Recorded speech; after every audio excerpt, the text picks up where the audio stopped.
અમદાવાદના કાલુપુર ખાતે દેશનું સૌથી મોટું રેલવે સ્ટેશન બનવા જઈ રહ્યું છે, જેમાં મેટ્રો, બુલેટ, એએમટીએસ, બીઆરટીએસ અને પ્રાઇવેટ વ્હીકલનું સીધું કનેક્ટિવિટી હશે તે પ્રકારની તમામ વ્યવસ્થાઓ અત્યારે બની રહી છે. પૂર ઝડપે કન્સ્ટ્રક્શન થઈ રહ્યું છે. ટોટલ 3 વર્ષનો પ્રોજેક્ટ છે, એટલે કે 2027ની અંદર આ પ્રોજેક્ટ પૂર્ણ થશે. ત્યારે અમદાવાદ કાલુપુર રેલવે સ્ટેશન છે જે દેશનું સૌથી આધુનિક રેલવે સ્ટેશન હશે ને જેની અંદર તમામ પ્રકારના ટ્રાન્સપોર્ટેશન સાથે જોડાયેલું આ રેલવે સ્ટેશન તૈયાર થવાનું છે. સાથે જ સૌથી મોટું પાર્કિંગ પણ અહીંયા બનાવવામાં આવશે. લગભગ 3300થી 3500 જેટલી ગાડીઓ એક સાથે પાર્ક થઈ શકે તેના માટેની પણ તમામ વ્યવસ્થાઓ કરવામાં આવશે. અત્યારે પૂર ઝડપથી જે કામ થઈ રહ્યું છે, જેની અંદર હજારો મજૂરો રાત દિવસ કામ કરી રહ્યા છે અને લગભગ 2027 પૂર્ણ થાય તે સુધીમાં આ પ્રોજેક્ટ સંપૂર્ણપણે પૂર્ણ કરવામાં આવશે. અને જ્યારે આ પ્રોજેક્ટ પૂર્ણ થશે ત્યારે દેશનું સૌથી મોટું,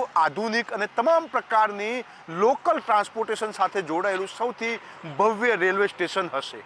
કેમેરામેન ઉપેન્દ્ર ત્રિવેદી સાથે જયંતિ ચૌધરી, સંદેશ ન્યૂઝ, અમદાવાદ.